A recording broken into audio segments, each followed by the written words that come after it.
What up, though? Ledge here.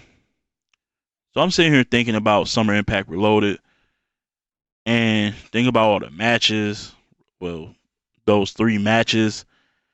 And I'm just like, do we really need physicality in battle rap? Is being physical really that important in battle rap? Or could we just do without it and be done with it and just still have everything flow the way it's supposed to? Because I feel like being physical doesn't really do shit.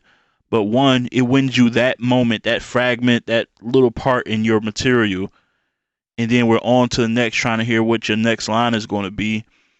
And two, it's it might be high reward sometimes, but it's also very high risk.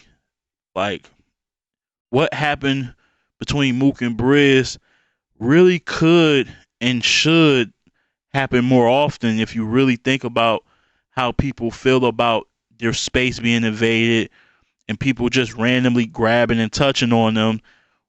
You know what I'm saying? And y'all don't know each other like that. I'm shocked it hasn't happened more often.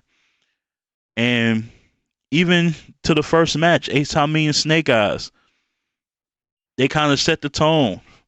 What was the first big reaction of that whole battle? It's when Ace Tommy shoulder bumped this nigga Snake Eyes into oblivion. You know? So look, I'm I'm over it.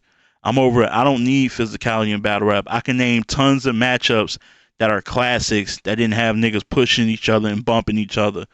Like I didn't see that between Av and Rum. I didn't see that between Chilla and JC. Like I can name somebody like Loaded Lux, who's a legend, top five without question in my book. I've never seen him shoulder bump somebody or push anybody just to get a reaction from the crowd. And is that the fans' fault? Do we just like look at? Because I feel like today now more than ever in battle rap, we're heavily reliant on moments, just like heavily relying on moments. And I mean like battle rappers are trying to force moments. I feel like I want to say back in the day, but I sound like an old guy because I am an old guy. But back in the day, it felt more organic, like it just happened. But I feel like people now are trying to force moments. So you don't you don't even come off authentic when you do it. Another thing is if you have that in your repertoire already and it's expected, i.e. Suge with the pocket tap or the dunks, then cool. Because we know that's a move. You're not really meaning any harm. And also, Suge has a level of I know I'm cool with this person, so I can get away with it maybe. For instance, Suge versus Twerk. They both did that to each other, slam dunks, and they both like was like, yeah, they embraced it. Sometimes it's about who you doing that to. You gotta know you can't just do that to everybody. You know, you're not on that same level of just mutual respect just yet to be pulling that type of stunt. So I think it should be a case by case scenario, if anything.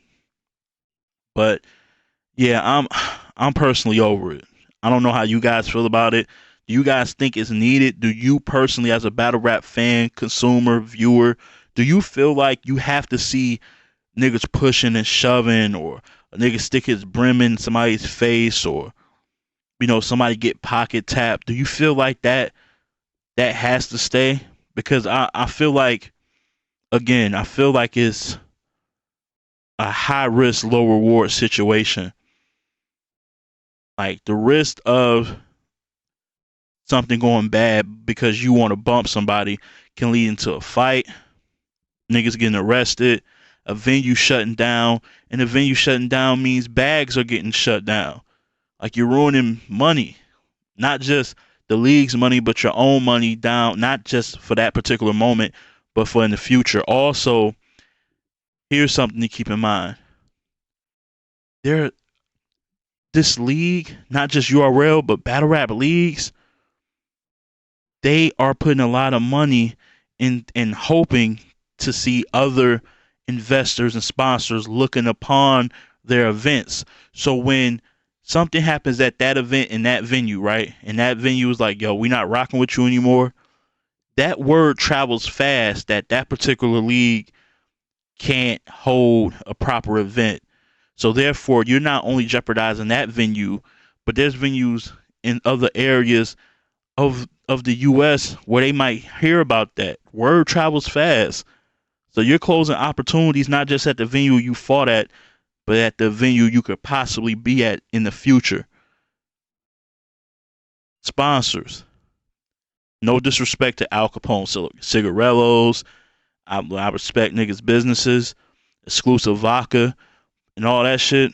But do you think Smack ceiling is just with those sponsors, or is he trying to eventually get with Ciroc and, you know, hotel, you know what I'm saying, you know what I'm saying, resorts and things like that sponsoring URL? I think he wants to keep this going and get to, you know what I'm saying, a Diet Coke or some shit like real big brands behind the league. They're never going to touch this shit. They're never going to touch it with these things. And it only occurs when somebody's being physical in a battle rap, in a match, and within a round. It's not. It rarely happens off of just words. So I don't know. Y'all tell me. Like if niggas put a contract up saying absolutely no physicality, no bumping, are you guys okay with that, or will you be upset and demand that you let, I guess, men be men, women be women, and let it be a brawl for all? So I don't know. Just a quick content that I was just thinking about. Like I was just sitting back. It's not really worth it. Like it's just not doing. It's doing more harm than good. So that's my quick take. Um, Tune in to the podcast on all your streaming services. Like and subscribe, and follow me on Twitter, where I'll be at the most, just chopping it up with everybody at Pod Tier. And as always, keep it battle rap. Love.